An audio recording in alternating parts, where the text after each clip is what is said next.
நண்பர்களே, welcome to Tamil let's play fantasy YouTube channel. நம்ம YouTube சேனலுக்கு புது நண்பரா இருந்தீங்கன்னா மறக்காம நம்ம யூடியூப் சேனலை சப்ஸ்கிரைப் பண்ணி வீடியோ ஃபுல்லா பாருங்க. இன்னைக்கு ஐபிஎல்ல நம்ம சிஎஸ்கே வெர்சஸ் லக்னோ மேட்சுக்கான ப்ரெடிக்ஷன் தான் பார்க்க போறோம். இந்த மேட்ச் வந்து திங்கட்கிழமை இரவு 7:30 மணிக்கு ஆரம்பிக்கும். இடம் வந்து நம்ம எல்லாருக்கும் தெரிஞ்சதான், லக்னோ அவங்க ஹோம் பிட்ச்ல வந்து ஆடுறாங்க. வாஜ்பாய் இன்டர்நேஷனல் கிரிக்கெட் ஸ்டேடியம்ல இந்த மேட்ச் வந்து நடக்க போகுது. அண்ட் நம்மளுடைய டெலகிராம் சேனல்ல ஜாயின் பண்ணாத நண்பரா இருந்தீங்கன்னா மறக்காம நம்மளுடைய டெலகிராம் சேனல்ல வந்து ஜாயின் பண்ணிக்கோங்க. முக்கியமான அப்டேட் பிளஸ் ஃபைனல் டைம் எல்லாமே நம்மளுடைய டெலகிராம் சேனல்ல தான் நம்ம வந்து ஃப்ரீயா கொடுத்துட்டு இருக்கோம். அது போக டெய்லி வந்து நம்ம கவர் பண்ணக்கூடிய மேட்சஸ் வந்து எல்லாம் சரியா பிளே பண்ணுங்க. நீங்க வந்து ஐபிஎல்னா ஒரு மாதிரி விளையாடுறீங்க, பிஎஸ்எல்லாம் அது இன்னொரு மாதிரி விளையாடுறீங்க. அப்படி கிடையாது. ஃபேண்டசின்னு வரும்போது எல்லா கேமுமே நமக்கு வந்து ஒரே மாதிரி கேம் தான். ஸோ இதுல 100 போட்டீங்கன்னாலும் பிஎஸ்எல் மேட்சுக்கு 100 போடுங்க. இங்க 100 போட்டு பிஎஸ்எலுக்கு 10 போட்டீங்கன்னா பிஎஸ்எல் கிளீன் ஸ்வீப் ஆச்சுன்னா ஒன்றும் பண்ண முடியாது. அதனால ஈக்குவல் இன்வெஸ்ட்மெண்ட். அதனாலதான் நான் நேற்று வந்து ஒரு 4 மேட்ச் வந்து எப்படி பிளே பண்ணணுங்கிறத காமிச்சிருந்தேன். நீங்க 4 மெம்பர் லீக் பிளே பண்ணிட்டு இருக்கீங்கன்னா கண்டிப்பா உங்களுக்கு வந்து ஒரு ப்ராஃபிட்டபிள் டேயா தான் முடிஞ்சிருக்கும். ஒரு சில நாட்கள் வந்து லாஸ்ட் டேயா கூட போகலாம், இல்லைன்னு சொல்ல. பட் மோஸ்ட் ஆஃப் த டே வந்து நமக்கு வந்து ப்ராஃபிட்டபிள் டேயா தான் போகும் இந்த மாதிரி 4 மெம்பர் லீக் விளையாடுறதுனால. ஸோ நம்மளுடைய டெலகிராம் சேனல்ல ஜாயின் பண்ணிக்கோங்க. அண்ட் நம்மளுடைய வாட்ஸ்அப் சேனல்ல டெய்லி பிளேயர்ஸோட ஸ்டாட்ஸ் கொடுத்துட்டு இருக்கிறேன். ஸோ விருப்பம் உள்ளவங்க மட்டும் வாட்ஸ்அப் சேனல்ல ஜாயின் பண்ணிக்கோங்க. உங்களை கட்டாயம் ஜாயின் பண்ணணும்னு சொல்ல, யாருக்கெல்லாம் ஸ்டாட்ஸ் வேணுமோ நீங்க ஃபாலோ பண்ணிக்கோங்க. ஏன்னா நானும் அதைப்படிதான் நான் ஸ்டாட்ஸ் வந்து பார்ப்பேன். ஃபுல்லா என்கிட்ட இருக்கிற ஸ்டாட்ஸ் வந்து என் ஃப்ரெண்டு மூலமா உங்களுக்கு வந்து அதுல ஷேர் பண்ணிட்டு இருக்கிறேன்.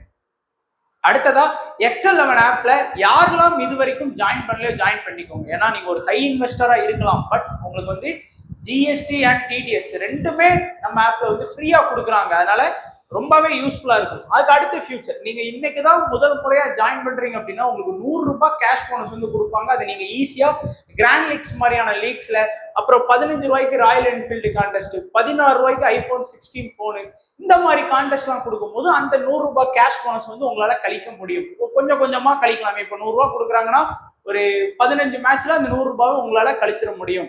அண்ட் உங்களுக்கு வந்து இன்ஸ்டன்ட் வித்ட்ராவல் அவைலபிளா இருக்கு. உங்களுக்கு காசு எப்போ வேணும்னு நினைக்கிறீங்களோ அப்போ தட்டினீங்கன்னா உங்க அக்கௌண்ட்டுக்கு உடனடியா வந்துடும். அதே போல டெய்லி வந்து பெரிய பெரிய மெகா கான்டெஸ்ட் கொடுக்குறாங்க. நம்ம கூட டெய்லி 7 டீம் மட்டும் நான் வந்து XL11ல பிளே பண்றேன். அதுக்கு மேல எனக்கு எடிட் பண்ண டைம் கிடையாது. ஏன்னா நான் ப்ரீமியர்ல விளையாடணும், ஸ்குபேரால சீரீஸ் லீடர் போட விளையாடுறேன், விசன் லெவலில் விளையாடுறேன். அப்படிங்கும்போது என்னால எல்லா பக்கமும் ஸ்போர்டஸில் விளையாடுறேன். இப்படி எல்லா பக்கமும் விளையாடும் போது என்னால XL11ல வந்து கான்சன்ட்ரேஷன் பண்ண முடியாத காரணத்தினால 7 டீம் மட்டும் நம்ம வந்து கண்டினியூஸா பிளே பண்றோம். ஃப்ரீயா நீங்க கான்டெஸ்ட் கூட உங்களுக்கு வந்து daily free give away contest கொடுக்குறாங்க. இந்த மேட்ச் கூட உங்களுக்கு வந்து ஃப்ரீ கிவ் அவே கான்டெஸ்ட் இருக்கு. ஸோ பயன்படுத்திக்கோங்க இந்த ஆப்பர்ச்சுனிட்டி. ஏன்னா ஐபிஎல்க்கு அப்புறம் ஏதாச்சும் ஒரு லீக்லாம் இந்த மாதிரி கொடுக்க மாட்டாங்க. ஆஃபர் அள்ளி ஐபிஎல்ல தான் கொடுப்பாங்க. ஸோ XL11ல ஜாயின் பண்ணல அப்படின்னா ஜாயின் பண்ணிக்கோங்க. சூப்பரா இருக்கக்கூடிய ஒரு ஃபேண்டசியா. அடுத்ததான் நம்ம வந்து ஹெட் டு ஹெட் ரிசல்ட் படி பார்த்தோம் அப்படின்னா இது வரைக்கும் நமக்கும் லக்னோவுக்கும் 5 மேட்ச் நடந்திருக்கு. அதுல நம்ம வந்து 1 தான் வின் பண்ணிருக்கோம். லக்னோ 3 மேட்ச் வின் பண்ணிருக்காங்க. ஒரு மேட்ச் வந்து நோ ரிசல்ட் முடிஞ்சிருக்கு. High score 217, low score 176. பரவாயில்ல, நம்ம வந்து லக்னோ கூட 176 தான் இருக்கிறதுலே கம்மியா ஸ்கோர் பண்ணிருக்கோம். ஆனா இந்த சீசன் இந்த ரெக்கார்டை முறியடிச்சிரும் நினைக்கிறேன் நம்ம. அண்ட் லக்னோ வந்து நம்ம கூட ஹையஸ்ட் ஸ்கோரே 213, லோ ஸ்கோர் அவனும் நம்மளோட கூட தான் வச்சிருக்கான். 80 தான் வச்சிருக்கான். அவனும் நம்மளோட நல்லாவே விளாண்டுருக்கான். பார்ப்போம். அண்ட் பிச் ரிப்போர்ட் எல்லாருக்குமே இங்கிலீஷ் தெரியும். எனக்கு நானே ஒரு அரகுறை. அதனால வந்து பாத்தீங்கன்னா உங்களுக்கு அப்படியே டிரான்ஸ்லேட் பண்ணி நான் வந்து டெய்லி டெலகிராம்ல கொடுக்குறேன். ஸோ அதை பார்த்தீங்கன்னா உங்களுக்கே பிச் என்ன மாதிரி சப்போர்ட் பண்ணும் அப்படிங்கிற எல்லாமே உங்களுக்கு விவரங்கள் தெரிஞ்சிடும். ஆஃப் சைட் லெக் சைட்லாம் பாருங்க. இந்த பிச் லக்னோ பிச் வந்து இந்த மாதிரி இருக்கு. பிச்சோட வியூ பார்த்தீங்கன்னா தெரியும். இந்த பிச்சில் இந்த வருஷம் நல்லாவே ஸ்கோர் வந்துட்டு இருக்கு. பேட்டிங்க்கு நல்லாவே சப்போர்ட் கிடைக்கும். அண்ட் லாஸ்டா இந்த ஓவராலா பாத்தீங்கன்னா இந்த சீசன்ல நமக்கு 3 மேட்ச் நடந்திருக்கு. இந்த வாஜ்பாய் ஸ்டேடியம்ல ஒரு மேட்ச் பேட்டிங் ஃபர்ஸ்ட், 2 மேட்ச் வந்து பேட்டிங் செகண்ட் தான் வின் பண்றாங்க. நீங்க இந்த கிரவுண்ட்ல டாஸ் வின் பண்ணி பவுலிங் தான் எடுக்கிறாங்க. எந்த கேப்டனா இருந்தாலும் பவுலிங் எடுக்காங்க. பட் சிஎஸ்கே வந்து பேட்டிங் எடுக்கிறதுக்கு தான் வாய்ப்பு இருக்கு. டாஸ் வின் பண்ணாங்க. ஏன்னா அவங்களுக்கு பேட்டிங் செகண்ட் செட் ஆகல. அண்ட் லக்னோ வந்து கண்டிப்பா டாஸ் வின் பண்ணா பவுலிங் தான் எடுப்பாங்க. அப்போ சிஎஸ்கே வந்து ஒரு 200+ அடிக்கல அப்படின்னா இந்த பிச்ல தோத்துருவாங்க. 210, 220 இந்த மாதிரி அடிச்சாங்கன்னா மட்டும்தான் இந்த பிச்சை வந்து டிஃபெண்ட் பண்ண முடியும் நம்மளுடைய பவுலிங் அட்டாக்கை வச்சு.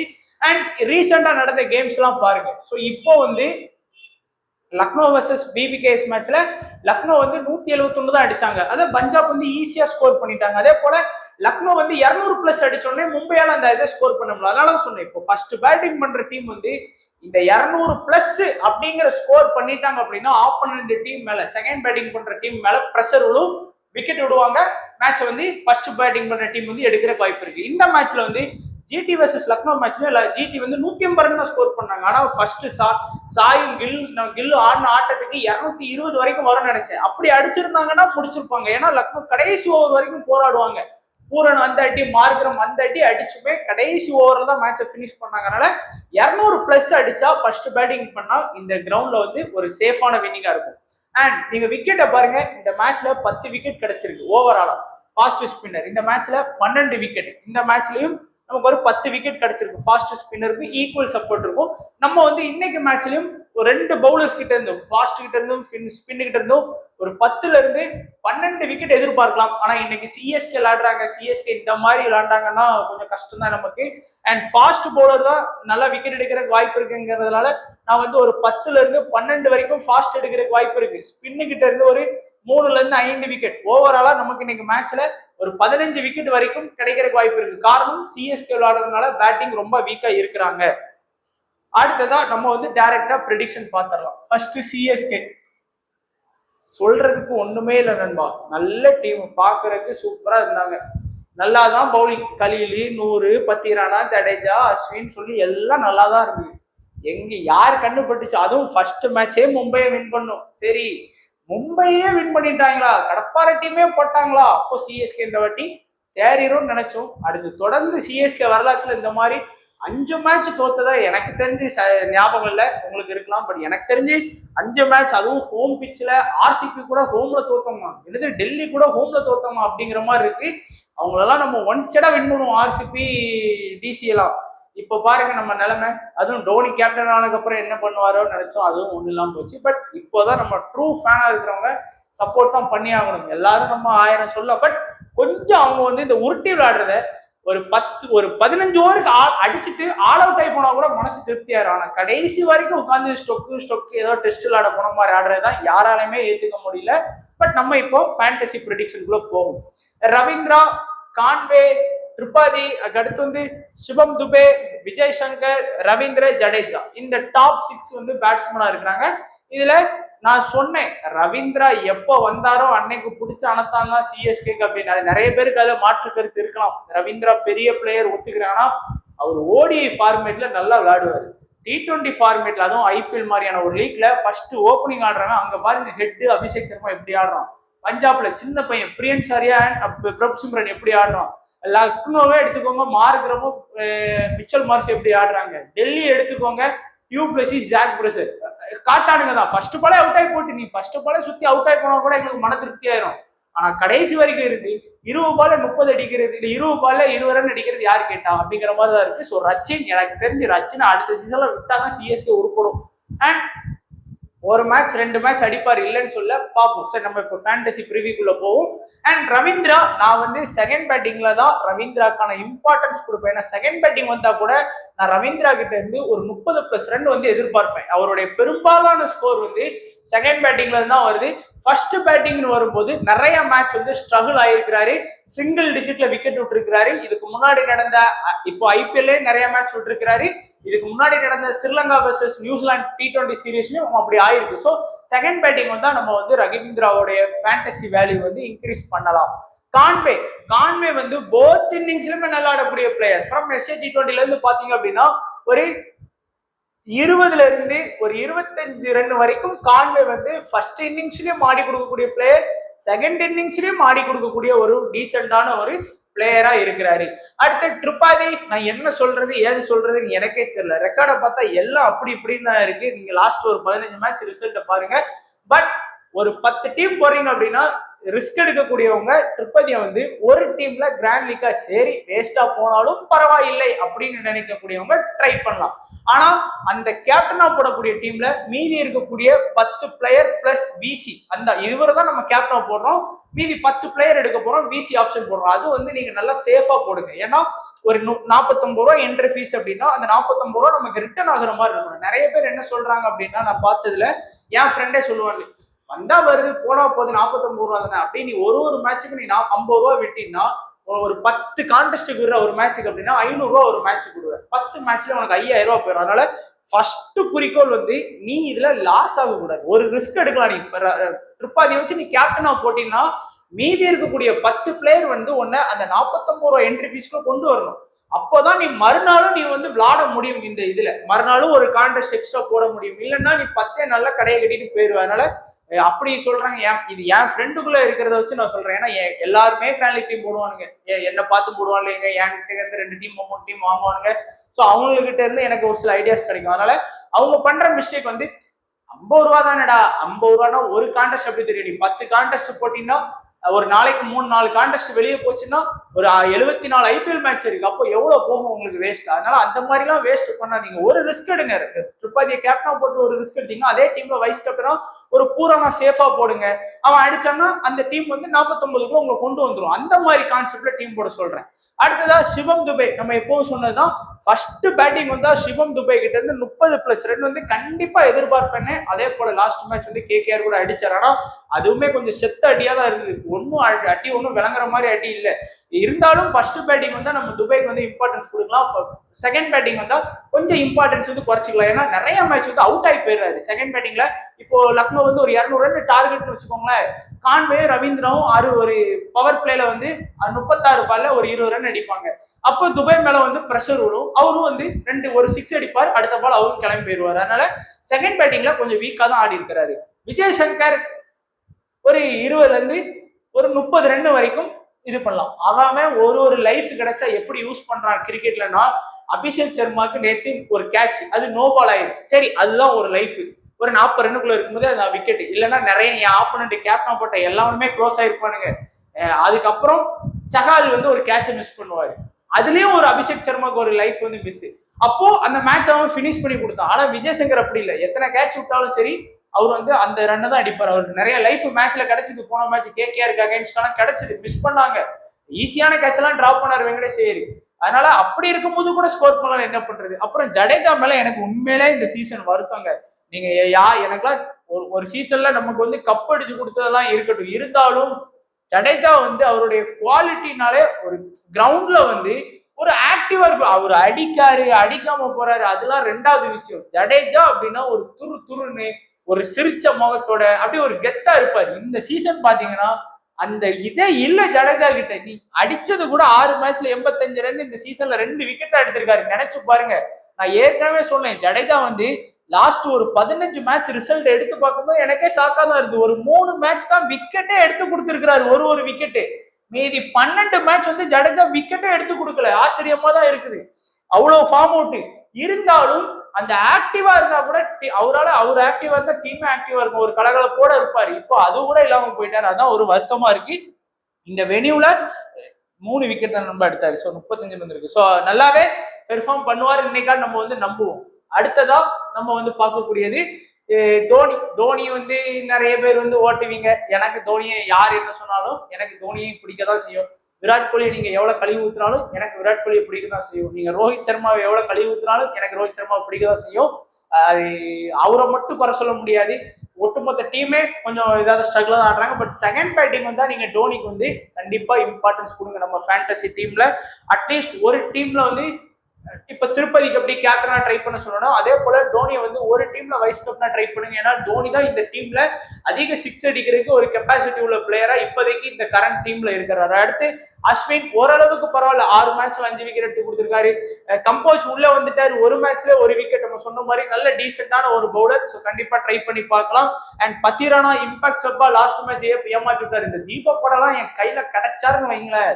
ஏண்டா ஒரு பத்திரானா மாதிரி ஒரு பிளேயரை உட்கார வச்சுட்டு உன்னை வந்து ஆட வச்சா ஒரு 10 ரன் அடியேன்டா வந்தப்பா ஒரு 3 பால் டக் அவுட் ஆகி போகுமா என்ன இது அப்படிங்கிற மாதிரி இருந்தது.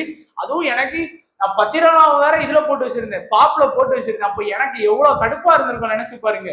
அடுத்து கலீல் அகமது, நூர் அகமது, இந்த 2 பேருமே முக்கியமான பவுலர்ஸா சிஎஸ்கேக்கு இருக்காங்க. கண்டிப்பா விக்கெட் எடுத்து கொடுக்கக்கூடிய பவுலர். எனக்கு தெரிஞ்சு நீங்க கிராண்ட் லீக்ல இன்னைக்கு வந்து ஸ்மால் லீக்லாம் கொஞ்சம் அவாய்ட் பண்றது நல்லது இந்த மேட்ச் வந்து. அதனால கிராண்ட் லீக்கை பொறுத்த வரைக்கும் ஒரு ரவீந்திரா இருக்காருன்னா அவரை வந்து ஒரு 5 டீம் வரைக்கும் கவர் பண்ணுங்க. குறிப்பா செகண்ட் பேட்டிங் அப்படின்னா கான்வே வந்து ஃபர்ஸ்ட் பேட்டிங்கா இருந்தாலும் சரி செகண்ட் பேட்டிங்கா இருந்தாலும் கவர் பண்ணுங்க. ட்ரிபாதியை மேபி ஒரு 2 டீம் வரைக்கும் ட்ரை பண்ணுங்க. ஏன்னா எப்படி அபிஷேக் சர்மா ஒரு கம்பேக் கொடுத்தாரு, எப்படி ஒரு ஜாய்சூல் வந்து தொடர்ந்து 3-4 மேட்ச் ஃபிளாப் ஆயிட்டு 5ஆம் மேட்ச் ஸ்கோர் பண்ணாரு, அந்த மாதிரி ஒரு கம்பேக் எதிர்பார்ப்போம். அதனால ஒரு கேப்டன் சும்மா ட்ரை பண்ணி பார்ப்போம். துபே ஃபர்ஸ்ட் பேட்டிங் பண்ணா விஜய் சங்கர் கிட்ட இருந்து 20ல இருந்து 30 ரன். ஜடேஜாக்கும் ஒரு டீம்ல விசி ஆப்ஷன் கொடுத்து பாருங்க. ஏன்னா பேட்டிங் ஆப்ஷன் இருக்கு அவருக்கு, நம்ம குறைச்சு மதிப்பிடக்கூடாது. திடீர்னு ஒரு 20 ரன் பிளஸ் ஒரு விக்கெட் கூட எடுத்து கொடுக்கலாம்.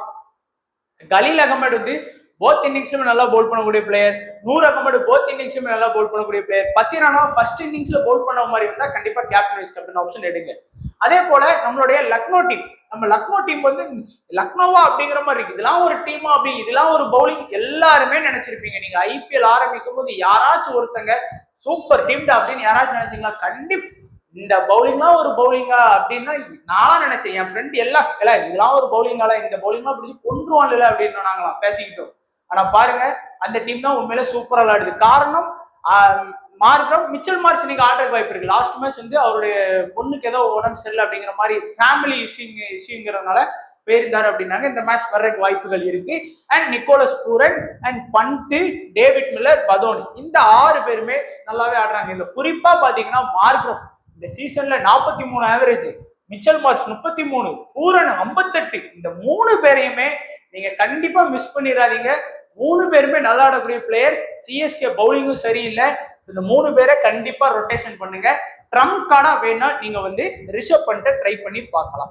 ஒருவேளை நீங்க மிச்சல் மார்க்ஸ் ஆடலன்னு வச்சுக்கோங்க, அப்போ பண்ட் ஓப்பனிங் வராது பிளஸ் விக்கெட் கீப்பிங் பேக்கப்போட நல்ல ஒரு லோ பெர்சன்டேஜ்ல இருக்கக்கூடிய நமக்கு ஒரு ட்ரம்ப் கார்டா இருப்பாரு. மற்றபடி மார்க்ரம் எடுக்காம எவனும் வரமாட்டான், மிச்சல் மார்க்ஸ் எடுக்காம எவனும் வரமாட்டான், அதே போல பூரன் எடுக்காம யாருமே வரமாட்டாங்க. ஸ்மால் லீக்கா இருந்தாலும் சரி, கிராண்ட் லீக்கா இருந்தாலும் சரி, காம்பினேஷன் வைஸா உருவாக்குங்க.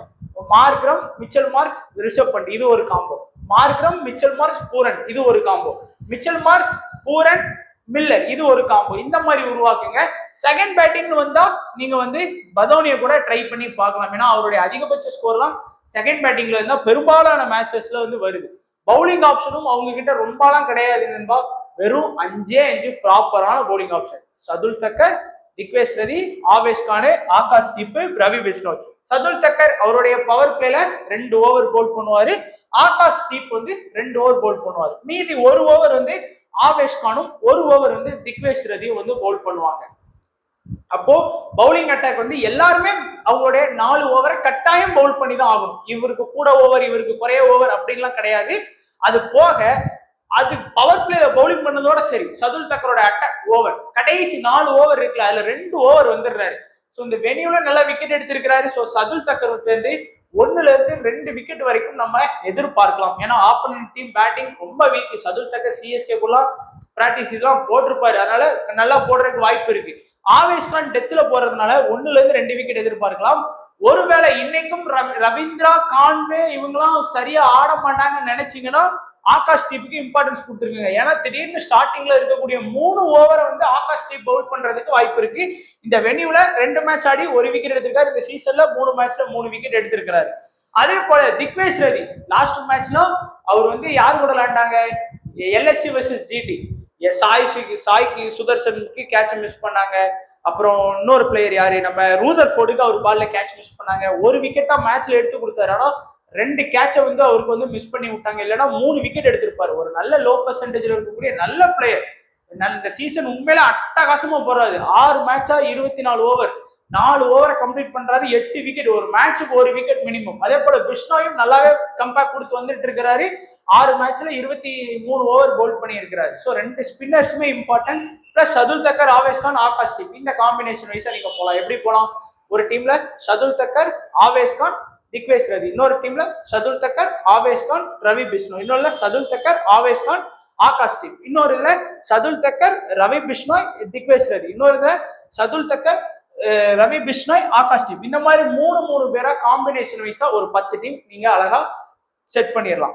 இப்போ ஸ்மால் லீக் விளையாடுறீங்களா, இந்த பிளேயர்ஸ் வந்து மிஸ் பண்ணிடாதீங்க. ஆல்மோஸ்ட் உங்க ஆப்போனன்ட் எல்லார் டீம்லயும் இருக்கக்கூடிய பிளேயர் தான். Markram, Mitchell Marsh, Pooran, Digvesh Rathi, Digvesh இங்க. அடுத்து வந்து பாத்தீங்கன்னா சதுல் தக்கர், கான்வே, கலீல் அகமது, நூர் அகமது, பத்திரானா, இந்த 9 பிளேயரையும் மிஸ் பண்ணாதீங்க. And captain vice captain Pooran வந்து ஒரு பெஸ்ட் கேப்டன் வைஸ் கேப்டன் இன்னைக்கு மேட்ச்ல. மார்க்ரம், கலீல் அகமது, நூர் அகமது. சிஎஸ்கே பேட்டிங்க நம்பல, அட்லீஸ்ட் இவங்களாச்சும் ஆளுக்கு ஒரு 2 விக்கெட் எடுத்து கொடுக்கலாம் மேபி. அதனால இந்த 4 பேர் வந்து ஸ்மால் லீக்கு பெஸ்ட் கேப்டன் அண்ட் வைஸ் கேப்டனா நான் பாக்குறேன். அண்ட் லோ பர்சன்டேஜ்ல இருக்கக்கூடிய இம்பார்ட்டன்ட் பிளேயர் வந்து திக்வேஷ் சிங்கா இருக்கும், ஆவேஸ் கான், அடுத்து வந்து ட்ரிபாதி, கம்போஸ். இந்த 2 பேரையும் விருப்பம் உள்ளவங்க கண்டிப்பா உங்களுடைய கிராண்ட் லீக் டீம்ஸ்ல வந்து ட்ரை பண்ணி பார்க்கலாம். ஃபைனலா நம்மளுடைய ஸ்மால் லீக் டெமோ டீம் பார்த்துடலாம். ஸோ பூரணே, Conway, Dube, Mitchell Marsh, Markram, Noor Ahmad, Khaleel Ahmed, Shardul Thakur, Pathirana, Digvesh Singh, அடுத்து ஆவேஸ் கான். இங்கேயும் அதே மாதிரி தான் எடுத்திருக்கும். பூரணே, கான்வே, பண்ட் எடுத்திருக்கும். மிச்சல் மார்ஸ், ரவீந்திரா, தூபே வேணுமா, ரவீந்திரா வேணுமா, நூர் அகமது, கலீல் அகமது, சதுல் தக்கர், திக்வேஷ் சிங், பிஷ்னோய். ஆவேஸ் கானுக்கு மேல பிஷ்னோய் எடுத்திருக்கும். அதான் அந்த ஏதாச்சும் ஒரு காம்பினேஷன் வைஸா நீங்க டீம் செட் பண்ணுங்க, மோஸ்டா உங்களுக்கு வந்து ஒர்க் ஆகும். Captain vice captain Pooran, Markram, Khaleel Ahmed, Noor Ahmad try பண்ணி பார்க்கலாம். ஸோ தொடர்ந்து நம்ம சேனலுக்கு சப்போர்ட் பண்ணுங்க. சிஎஸ்கே ஃபேனா இருந்தா சிஎஸ்கே டீமுக்கு சப்போர்ட் பண்ணுங்க. ரொம்பவும் ஓட்டக்கூடாது எல்லா டீமும், ஏன்னா அவங்களும் 5 கப் அடிச்சு கொடுத்த டீம் தான், ஒன்றும் தெரியாமலாம் இல்லை. ஸோ எல்லா சீசனும் எல்லா டீமுக்கும் பெஸ்டா இருக்கும்லாம் கிடையாது. அப்படி பார்த்தீங்கன்னா ஃபுட்பால்ல மேன் யுனைடெட் டீமுக்கு வந்து பெரிய ஃபேன் பேஸ் உண்டு. 2013க்கு அப்புறம் அந்த டீம் வந்து ஒண்ணுமே இல்லாம போயிட்டு, ஆனாலும் அந்த டீமோட ஃபேன்ஸ் இன்னமும் அப்படியே இருக்கிறாங்க. ஒரு 12 வருஷமா ஒரு பிஎல் பிரீமியர் லீக் கப் கூட அடிச்சு கொடுத்தே கிடையாது. ஆனாலும் அந்த டீமுக்கான ஃபேன்ஸுங்கிறது இன்னமும் இன்க்ரீஸ் ஆகிட்டே தான் போயிட்டு இருக்கு, தவிர குறையல. அதனால இதெல்லாம் ஒரு தற்காலிக இது.